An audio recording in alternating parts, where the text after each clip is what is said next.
Hello guys, അങ്ങനെ അനാമികയുടെയും അവളുടെ വീട്ടുകാരുടെയും സകലമാന കള്ളത്തരങ്ങളും ജാനകിക്ക് മുന്നിൽ വെളിച്ചത്താവുകയാണ്. ഒടുവിൽ ജാനകി തന്റെ തെറ്റുകളെല്ലാം സഹതാപത്തോടു കൂടി മനസ്സിലാക്കുകയാണ്. അനാമിക വിളിച്ചു വരുത്തിയിട്ട് രേവതി അനന്തപുരിയിൽ എത്തുന്നുണ്ട്. വന്ന പാടെ തന്നെ അമ്മയും മോളും ആരും കാണാതെ മറ്റൊരിടത്തേക്ക് മാറി നിന്ന് നല്ല പ്ലാനിങ് ആണ് കേട്ടോ. എന്ന ഇതൊന്നും അറിയാതെ രേവതിയെ സൽക്കരിച്ചിരുത്താൻ വേണ്ടിയിട്ട് ജാനകി അവരെ വിളിക്കാനായി മുകളിലോട്ട് വരുന്നുണ്ട്. വന്ന പാടെ തന്നെ ജാനകി കേൾക്കുന്നത് അനിയുമായിട്ടുള്ള ഡിവോഴ്സിനെ കുറിച്ച് അനാമികയും രേവതിയും സംസാരിക്കുന്നതാണ്. ഇവര് വെൽ പ്ലാനിങ് ആണ് കേട്ടോ. ഇത് കേട്ടപ്പോ ആകെ പകച്ചു നിന്ന് പോവാണ് ജാനകി. എന്നാൽ ജാനകി ഇവര് വെറുതെ വിടും തോന്നുന്നുണ്ടോ? നല്ല 8ന്റെ പണി തന്നെയാണ് ജാനകി കൊടുക്കുന്നത്. എന്താണ് അനാമിക കിട്ടാൻ പോകുന്ന 8ന്റെ പണിയെന്ന് അറിയണ്ടേ? അതിന് ഈ വീഡിയോ മുഴുവനായിട്ട് നിങ്ങൾ വാച്ച് ചെയ്യുക കേട്ടോ. എന്തായാലും നമുക്ക് ഇന്നത്തെ കിടിലൻ ട്വിസ്റ്റ് നിറഞ്ഞ ഈ എപ്പിസോഡ് സ്റ്റാർട്ട് ചെയ്യാം. ആദ്യം തന്നെ കാണിക്കുന്നത് അനാമിക വെറുതെ നവ്യയെ ചൊറിയാൻ ചെല്ലുന്നതാണ്. ഫോണിൽ നോക്കി ഒരു സൈഡിലിരിക്കുന്ന നവ്യയുടെ അടുത്തേക്ക് അനാമിക വരുന്നുണ്ട്. ഓ, ഏത് സമയം ഇത് തന്നെയാണല്ലോ പണി. എന്തൊരു ഭാഗ്യം. സമയമാവുമ്പോ നേരത്തിന് കഴിക്കാൻ വേണ്ടി ടേബിളിൽ വന്നിരുന്നാൽ മാത്രം മതിയല്ലോ. എന്നാൽ ഇത് കേട്ടിട്ട് ആദ്യം നവ്യ മൈൻഡ് ചെയ്യേണ്ടെന്ന് കരുതി. എന്നാൽ അനാമിക നിർത്തുന്നുണ്ടോ? അനാമിക വീണ്ടും കുത്തി കുത്തി ഓരോന്നും പറഞ്ഞുകൊണ്ടിരിക്കുക. സത്യം പറയട്ടെ, നിനക്ക് നിന്റെ അനിയത്തിക്ക് ഈ ജന്മത്തിൽ വല്ലാത്ത ഭാഗ്യം കിട്ടിയിരിക്കുന്നത്. കുപ്പത്തൊണ്ടി ജനിച്ച് നിങ്ങൾക്ക് ഇത്രയും വലിയ വീട്ടിലോട്ട് വരാൻ പറ്റിയല്ലോ. നിങ്ങൾക്ക് സ്വപ്നം പോലും കാണാൻ പറ്റാത്ത അത്രയും വലിയ ഭാഗ്യം കിട്ടിയിരിക്കുന്നത്. പിന്നെന്ന് വെച്ചാ ഇതൊരു ഭാഗ്യമായി കണക്കൂട്ടാനൊന്നും പറ്റില്ല. ശരിക്കും പറഞ്ഞ ഈ അനന്തപുരിക്കാരെ പറ്റിച്ചാ നിങ്ങൾ രണ്ടുപേരും ഈ വീട്ടിലോട്ട് കയറി വന്നത്. ഇതൊക്കെ കേട്ടിട്ട് നവ്യ ചോദിക്കുന്നുണ്ട്, കഴിഞ്ഞോ? ഇനി എന്തെങ്കിലും നിനക്ക് പറയാനുണ്ടോ? അതെ, പറയാനുള്ളതൊന്നും ഉള്ളി വെക്കണ്ടേ കേട്ടോ. നിനക്ക് എന്തൊക്കെ ചോദിക്കാനുണ്ടോ അതൊക്കെ ചോദിച്ചോ. ഞങ്ങൾ ഇങ്ങനെ മിണ്ടാതിരിക്കുന്ന കണ്ടിട്ട് നിനക്ക് രസിക്കുന്നില്ല അല്ലേ? അതെന്ത് ചോദ്യ? നിങ്ങളിങ്ങനെ ഇരിക്കുമ്പോ എനിക്ക് പിടിക്കൂ. കാരണം എനിക്ക് ഇടിപ്പത് പൊന്നും പടവും തന്നാ എന്റെ അച്ഛനും അമ്മയും എന്നെ ഇങ്ങോട്ട് പറഞ്ഞയച്ചത്. എന്നാൽ നിങ്ങളൊക്കെ ഇങ്ങോട്ട് വന്നത് 5 പൈസ ചെലവില്ലാതെ. അതിനും വേണോ ഒരു ഭാഗ്യം. ഒന്ന് നിർത്തടി മോളെ, നീ അങ്ങ് വല്ലാണ്ട് കാട് കയറി പോവല്ലേ. ഒരു പണക്കാരി വന്നേക്കുന്നു. നിന്റെ അച്ഛൻ നിനക്ക് 100 പവൻ തന്നെന്ന് കരുതി നീ ഇവിടെ കിടന്ന് ഷോർക്കൊന്നും വേണ്ട. നീ ഇത്രയൊക്കെ പറഞ്ഞ സ്ഥിതിക്ക് ഞാനൊന്ന് ചോദിക്കട്ടെ? ഞാൻ കുറച്ച് ചോദ്യങ്ങൾ ചോദിക്കാം. അതിനുള്ള ഉത്തരം നീ വ്യക്തമായി എനിക്ക് തരണം. അതിനുത്തരം നീ തന്നില്ലെങ്കിൽ അതിനർത്ഥം ഞാൻ പറയുന്നത് തന്നെയാ ശരിയെന്നുള്ളതാ. അപ്പൊ അനാമിക മനസ്സിൽ കരുതുന്നുണ്ട്, ഇവളെന്താ ചോദിക്കാൻ പോകുന്നത്? ഇനി എന്നെ കുഴപ്പിക്കുന്ന വല്ല ചോദ്യമായിരിക്കും. ആ, എന്തെങ്കിലുമൊക്കെ പറഞ്ഞ് അഡ്ജസ്റ്റ് ചെയ്യാം. അല്ല, നീ ചോദിക്കുന്ന ചോദ്യങ്ങൾക്ക് മറുപടി തരാതിരിക്കാൻ എനിക്കെന്താ പ്രശ്നം? നീ ചോദിച്ചോ. അതെ, നിനക്ക് നിന്റെ അച്ഛനും അമ്മയും 100 പവൻ തന്നെന്നല്ലേ പറഞ്ഞത്? അത് മുഴുവനും ഗോൾഡ് തന്നെയാണോ? അല്ല, കണ്ടപ്പോ എനിക്കത്ര ഫിനിഷിങ് തോന്നിയില്ല, അതുകൊണ്ട് ചോദിച്ചതാ. ആ സമയത്ത് അനാമിക മനസ്സിൽ കരുതുന്നുണ്ട്, അയ്യോ ഇവക്ക് മനസ്സിലായോ അത്? 1-2 മാല ഗോൾഡ് അല്ലായിരുന്നല്ലോ. ഞാൻ അപ്പോഴേ അച്ഛനോട് പറഞ്ഞതാ, എല്ലാ അച്ഛന്റെ നിർബന്ധം ഒരുപാട് തോന്നിക്കണമെന്നും പറഞ്ഞിട്ട്. അതെ, നിന്നോടെ ഞാൻ ചോദിച്ചത്. എന്താ നിനക്ക് മറുപടിയൊന്നുമില്ലേ? ഇതിനെ ഞാൻ മറുപടി പറയേണ്ട ആവശ്യമില്ല. എന്റെ അച്ഛനും അമ്മയും എനിക്ക് തന്നത് പ്യുവർ ഗോൾഡാ. സ്വർണത്തെ തിളങ്ങി നിൽക്കുന്ന അനന്തപുരിയിലുള്ളവർക്ക് സ്വർണത്തെ തിരിച്ചറിയാനാണ് ബുദ്ധിമുട്ട്. അതൊക്കെ അങ്ങനെ തന്നെയാണ്. പക്ഷെ ഒരുപാട് ഗോൾഡിന്റെ കൂടെ ഗോൾഡ് അല്ലാത്തതിട്ട് അറിയാൻ പറ്റില്ലല്ലോ. അതെ, എന്നാ കേട്ടോ, എനിക്ക് തന്നത് മുഴുവൻ ഗോൾഡാ. ശരി, അതവിടെ നിൽക്കട്ടെ. പൂർണ്ണമായിട്ടുള്ള ഉത്തരം എനിക്ക് കിട്ടിയിട്ടില്ല. അടുത്ത ക്വസ്റ്റ്യൻ, നിന്റെ അച്ഛൻ ഇതിനു മുമ്പ് എനിക്കൊരു കാറ് കൊടുത്തില്ലായിരുന്നു? ഏതാണ്ട് 12 ലക്ഷമൊക്കെ വിലമതിക്കുന്ന കാറ്. അയ്യോ ഈശ്വര, ഇവൾ ഇതുപോലുള്ള ചോദ്യങ്ങളൊക്കെ ആയിരുന്നോ ചോദിക്കുന്നത്? ഇതറിഞ്ഞിരുന്നെങ്കിൽ നേരത്തെ എസ്കേപ്പ് ആവായിരുന്നു. അതെ, നിന്നോടെ ഞാൻ ചോദിക്കുന്നത്. നീ ഇതുവരെ മറുപടി തന്നില്ല. ഇപ്പൊ എനിക്ക് പിടികിട്ടി. അതിനർത്ഥം ഒരു ഫേക്ക് കാറ് കൊണ്ടുവന്നിട്ട് അനിയയും അനന്തപുരിയിലുള്ളവരെ എല്ലാം നിങ്ങൾ പറ്റിച്ചു അല്ലേ? കൊള്ള ഏതായാലും രജിസ്ട്രേഷൻ പോലും കഴിയാത്ത ഏതോ ഒരാളുടെ കാർ എടുത്തോണ്ട് വന്നിട്ട് ഞങ്ങളെ കൊച്ചാക്കി അനന്തപുരിയിലുള്ള എല്ലാവരെയും നിങ്ങൾ പറ്റിച്ചു. അപ്പൊ അനാമിക പറയുന്നുണ്ട്, അതൊന്നും അല്ല, എനിക്കിപ്പോ ഓടിക്കാൻ തൽക്കാലം ഇവിടെ കാറുണ്ടെന്ന് പറഞ്ഞു. അപ്പോ ഈ കാറിന്റെ ആവശ്യമില്ലാന്ന് പറഞ്ഞതുകൊണ്ടാ അച്ഛൻ അത് വീട്ടിൽ കൊണ്ടുവച്ചത്. നിന്റെ വീട്ടിൽ കൊണ്ടുവച്ചെന്നോ? അല്ല, അനി പറഞ്ഞത് അങ്ങനെ ഒരു കാർ നിന്റെ വീട്ടിൽ കാണാൻ പോലും ഇല്ലെന്നാണല്ലോ. അത് വേറൊന്നും അല്ല, ആ കാറിന് അച്ഛനും ആവശ്യമില്ല. അപ്പൊ പിന്നെ വീട്ടിൽ കിടന്ന് പൊടി പിടിക്കണ്ടെന്ന് കരുതിയിട്ട് ഷോറൂമിൽ കൊണ്ടിട്ടേക്കുവാ. വിശ്വസിച്ച്. അപ്പൊ പിന്നെ അടുത്ത ചോദ്യം ചോദിക്കാല്ലേ? വേണ്ട, നിന്റെ ഇത്തരം ചോദ്യങ്ങൾക്ക് മറുപടി പറയാനേ എനിക്ക് താല്പര്യമില്ല. അതെന്ത് പോക്കാ അനാമികേ? നീ പോടി. ഇതും പറഞ്ഞ് ദേഷ്യം പിടിച്ച് അനാമിക അവിടെ നിന്ന് പോവാണ് കേട്ടോ. ഇത് കണ്ടപ്പോ നവ്യ ഇങ്ങനെ ചിരിക്കുന്നുണ്ട്. സത്യം ശരിക്കും ഞാൻ പറയുന്നതൊക്കെ തന്നെയാ. ഇതൊക്കെ ഇവിടെയുള്ളവരൊക്കെ എങ്ങനെ മനസ്സിലാക്കുവോ? പ്രത്യേകിച്ച് ഇവളുടെ അമ്മായിയമ്മയെ. ഇവള് വലിയ സംഭവമെന്ന് പറഞ്ഞ് തലയേക്കേറ്റി നടക്കുക. അർഹതയുള്ള ഒരു മരുമകള്. ഇതിനെ കുറിച്ച് അന്വേഷിച്ചാലേ ഇവളുടെ വീട്ടുകാരെയും കുറിച്ച് നന്നായിട്ട് മനസ്സിലാവും. നല്ല ബെസ്റ്റ് ഫാമിലി. ഓക്കെ, ഇനി അതൊക്കെ കഴിഞ്ഞിട്ട് കാണിക്കുന്നത് രേവതിയും വേണുവും അനന്തപുരിയിലോട്ട് വരുന്നതാണ്. വന്ന പാടെ തന്നെ അജയൻ ഇവരെ കാണുന്നുണ്ട്. അജയനെ കണ്ട പാടെ തന്നെ വേണു പറയുന്നുണ്ട്, നമസ്കാരം അജയ. അനാമികമോളുടെ അച്ഛനും അമ്മയോ? ഇരിക്കൂ. ആ സമയത്ത് അങ്ങോട്ടേക്ക് നയന അജയന് ചായയായിട്ട് വരുന്നുണ്ട് കേട്ടോ. ചെറിച്ച ചായ. ഞാനേ ഈ സമയത്ത് ചായ കുടിക്കാറ് പതിവുണ്ട്. മോളെ എനിക്ക് ചായ ഇട്ട് തരാറ്. അപ്പൊ രേവതി ചോദിക്കുന്നുണ്ട്, ഇതിനെന്തിനാ ഇവളെ ഏൽപ്പിക്കുന്നത്? ഇവളെ ഒന്നും വിശ്വസിച്ച് ഒന്നും ഏൽപ്പിക്കാൻ പറ്റത്തില്ല. അജയേട്ടൻ എന്തെങ്കിലും വേണമെങ്കിൽ നമ്മുടെ മോളോട് പറഞ്ഞൂടെ, അനാമികയോട്.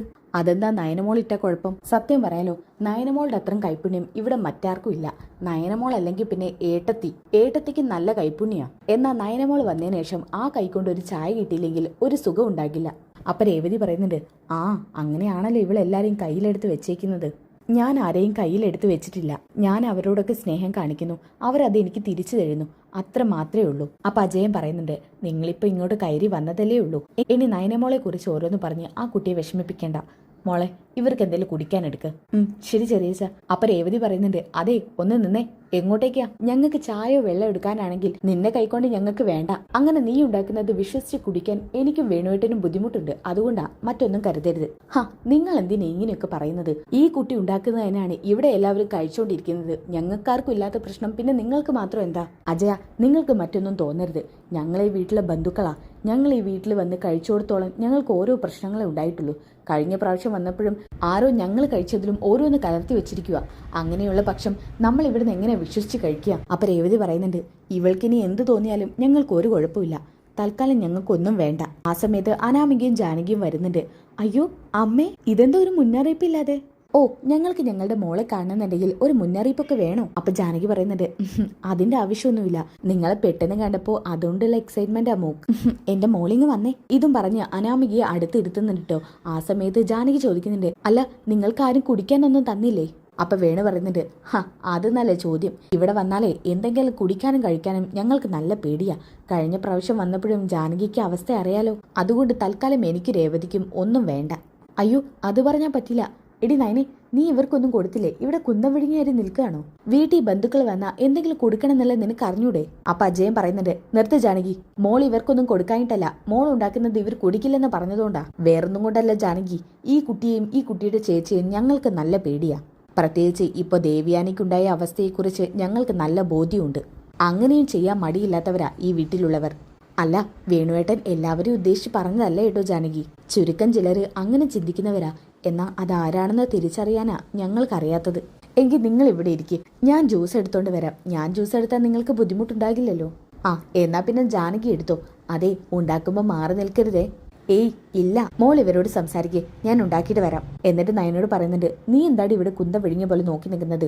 നിന്നെ കാണുന്ന പോലെ ഇവർക്ക് ഇഷ്ടമല്ല, എങ്ങോട്ടെങ്കിൽ മാറി നിൽക്ക്. ഇതൊക്കെ കേട്ടിട്ട് അജയന് ദേഷ്യം വരുന്നുണ്ട് കേട്ടോ. ആ സമയത്ത് സമാധാനത്തോടു കൂടി അജയ് നയനയുടെ മുഖത്തോട് നോക്കുന്നുണ്ട്. നയന ഒരു പുഞ്ചിരിയോടെ അവിടുന്ന് പോവാണ് കേട്ടോ. അപ്പൊ അനാമിക പറയുന്നുണ്ട്, അമ്മ വന്നേ, നമുക്ക് മുറിയിലോട്ട് പോവാം. അങ്ങനെ അനാമികയും രേവതിയും കൂടി മുറിയിലോട്ട് പോവാണ്. അമ്മ വരാൻ എന്താ ഇത്ര ലേറ്റ് ആയത്? ഞാൻ കുറച്ചുകൂടി നേരത്തെ എത്തുന്നാ കരുതിയത്. ഓ, എന്തൊരു അഭിനയായിരുന്നു എന്റെ മോക്ക്. പെട്ടെന്ന് കണ്ട പോലെയായിരുന്നു അവരുടെ മുന്നിൽ വെച്ച്. പിന്നെ ഞാൻ വിളിച്ചു വരുത്തിയാന്ന് അവരെല്ലാവരോടും പറയണോ? അങ്ങനെയൊന്നും പറയണ്ട. എന്നോടുള്ള സ്നേഹം കാരണം എന്റെ അച്ഛനും അമ്മയും വരുന്നതാണെന്ന് മാത്രം അവർ കരുതിയാൽ മതി. പിന്നെ മോളെ, ഞങ്ങളെ നല്ല ഫ്രൂട്ട്സുകൾ കൊണ്ടുവന്നിട്ടുണ്ട്. നിനക്ക് ഇഷ്ടപ്പെട്ട ഫ്രൂട്ട്സ് ഉണ്ടാവും, എടുത്ത് കഴിച്ചോളണേ. ഓ, എന്തിനാ അമ്മേ ഫ്രൂട്ട്സ് ഒക്കെ വാങ്ങിച്ചത്? ഇവിടെ ഫ്രൂട്ട്സിന്റെ കൊട്ടയെ ഇവിടെ കൊണ്ടുവന്ന് ചെരിയുന്നത്. എന്നാലും നിനക്കിഷ്ടപ്പെട്ടത് മാത്രമാണ് ഞങ്ങൾ വാങ്ങിയത്, എടുത്ത് കഴിക്കി. നിന്റെ കോലം കണ്ടില്ലേ, ആകെ മെലിഞ്ഞുണങ്ങിയിരിക്കുക. അത് പണ്ടും ഞാൻ അങ്ങനെ ആയിരുന്നല്ലോ അമ്മേ. എനിക്ക് തോന്നുന്നത് ഞാൻ ഇപ്പോഴാ കുറച്ചുകൂടി മെച്ചപ്പെട്ടെന്നാ. അങ്ങനെ തന്നെയാണ് പല മക്കളും. ഭർത്താവിന്റെ വീട്ടിലെത്തിയ സ്വന്തം അച്ഛനും അമ്മയും ചെയ്തതൊക്കെ അവർ മറക്കും. ഓ എന്റെ അമ്മേ, ഞാൻ ചുമ്മാ പറഞ്ഞതാ, അത് വിട്. ഞാൻ വേറൊരു കാര്യം പറയട്ടെ. ഇന്നേ ഒരു സംഭവം ഉണ്ടായി. അതിന് കാരണക്കാരി ആ നവ്യായിരുന്നു. എന്ത് സംഭവം മോളെ? വേറൊന്നും അല്ല, ഞാൻ അവളുടെ അടുത്തൂടെ പോയപ്പോ ഒന്ന് രണ്ട് കാര്യം പറഞ്ഞ് അവളെ വെറുതെ ഇളക്കാൻ നോക്കിയതാ. എനിക്ക് തിരിച്ചടിയായി പോയത്. എന്ത് കാര്യം പറഞ്ഞിട്ട്? വേറൊന്നും അല്ല അമ്മേ, ഞാനേ അവളൊന്ന് കുത്തി നോവിക്കാൻ നോക്കിയതാ. എന്നാ ഞാനെടുത്ത അമ്പ് അവൾ എന്റെ ചങ്കിലോട്ടാ തുളച്ച് കയറ്റിയത്. എനിക്കൊന്നും മനസ്സിലാകുന്നില്ല. നീ ഓരോന്ന് ഉദാഹരണപ്പെടുത്തി പറയാതെ കാര്യം പറ. അമ്മേ, അവൾ ഇന്ന് എന്നോട് ചോദിക്കുക, അച്ഛൻ എനിക്ക് കല്യാണത്തിൽ നിന്ന ഗോൾഡ് മുഴുവനും ഗോൾഡ് തന്നെയാണെന്ന്. അയ്യോ, അവളെങ്ങനെ അല്ലെന്നറിഞ്ഞത്? അമ്മേ, ഞാൻ ഇങ്ങോട്ട് വരുമ്പോൾ എന്റെ കഴുത്തിൽ 1-2 മാല മാത്രമേ ഗോൾഡ് അല്ലാത്തതുള്ളായിരുന്നുള്ളൂ. അതിനുശേഷം അച്ഛൻ്റെ ഒരു ആവശ്യത്തിന് തന്നിട്ടാ ഗോൾഡ് അല്ലാത്ത മാലയൊക്കെ അതിൽ കൊണ്ട് വെക്കേണ്ടി വന്നത്. ഇപ്പൊ എന്തായി? അവളുടെ സംശയം പാളിപ്പോയില്ലല്ലോ. ഇതുപോലുള്ള ചോദ്യങ്ങൾ അവളെ ചോദിക്കുന്നത്. അതെ, അത് മാത്രമെന്നല്ല, അടുത്ത ചോദ്യം ആ കാറിനെ കുറിച്ചായിരുന്നു. കാറിനെ കുറിച്ചോ? ഏത് കാറിനെ കുറിച്ച്? എന്റെ അമ്മേ, അനിക്ക് നിങ്ങൾ 12 ലക്ഷത്തിന്റെ കാർ സമ്മാനിച്ചല്ലോ, ഏതോ ഒരാളുടെ. അയ്യോ, ആ കാർ നമ്മൾ അയക്ക് കൊടുത്തില്ലേ? ആ കാറിനെ കുറിച്ച് അവൾ എന്തോ റിസർച്ച് നടത്തിയിട്ടുണ്ട്. അനി പറഞ്ഞത്രേ ആ കാറ് വീട്ടിലില്ലെന്ന്. അവനപ്പോ അവിടെ വരുമ്പോ ആ കാറൊക്കെ ശ്രദ്ധിക്കുന്നുണ്ട് അമ്മേ. അതിനല്ലേ നമ്മൾ തീരുമാനിച്ചത് നമ്മുടെ ഗോഡൌണിൽ കൊണ്ടിട്ടിരിക്കാന്ന് പറഞ്ഞാൽ മതിയെന്ന്. അതൊക്കെ ഞാൻ പറഞ്ഞു. എന്നാലും അവള് വിശ്വസിക്കുന്ന മട്ടൊന്നുമില്ല. ഹോ, ഇവളെ കൊണ്ട് വലിയ കഷ്ടമായല്ലോ.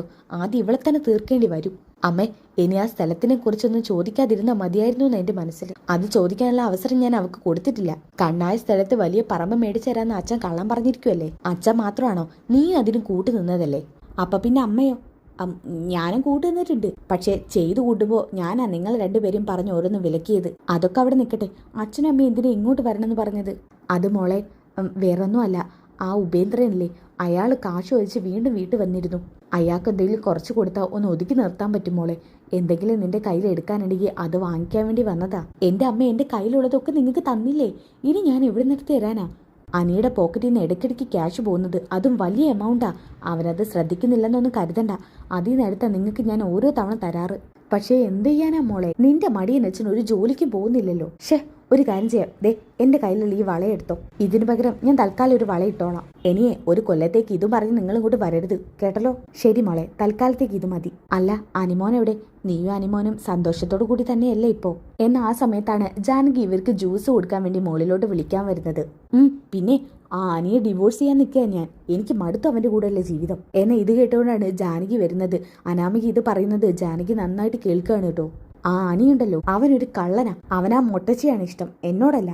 എനിക്ക് അവനെ വേണ്ട. എത്രയും പെട്ടെന്ന് അവനെ ഡിവോഴ്സ് ചെയ്യണം. അതിനു മുന്നേ എന്റെ ലക്ഷ്യങ്ങളൊക്കെ നടത്തിയെടുക്കണം. മോളെ, എടിപിടിന്നൊന്നും വേണ്ട. എല്ലാം കൈക്കലാക്കിയതിനു ശേഷം പതുക്കെ അവനെ തട്ടിയാ മതി. ഈ സമയത്ത് ഇതൊക്കെ കേട്ട് ജാനകി ആകെ പകച്ചു നിന്ന് പോവാണ് കേട്ടോ. അവനെ പറഞ്ഞിട്ട് കാര്യമില്ല.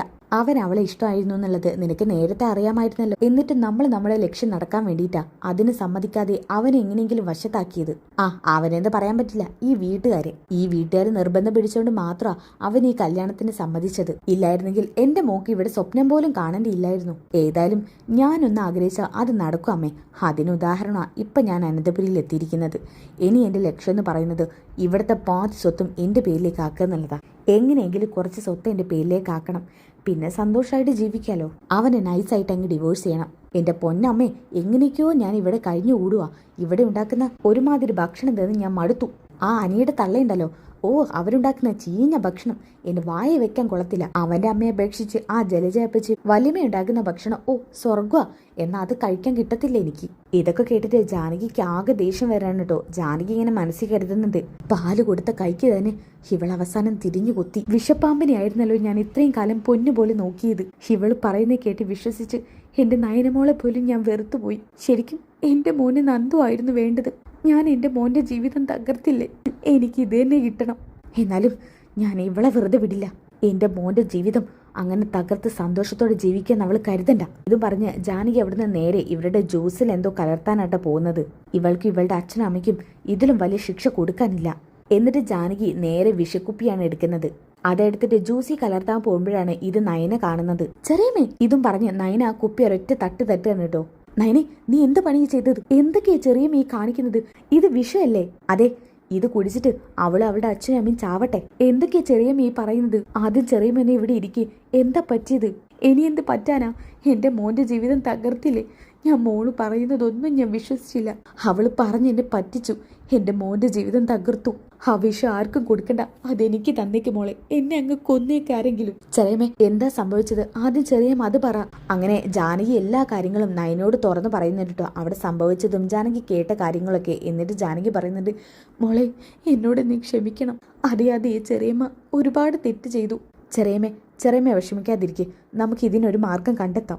അനാമികയുടെ സ്വഭാവം നമുക്ക് മാറ്റിയെടുക്കാൻ വേണ്ടത്. അവളുടെ അച്ഛനും അമ്മയിൽ നിന്നും അവൾ അകലണം. എങ്കിൽ മാത്രമേ അവളുടെ സ്വഭാവത്തിനൊരു മാറ്റം വരൂ. അതിനെന്താ ചെയ്യേണ്ടതെന്ന് വെച്ചാൽ നമുക്ക് ചെയ്യാം.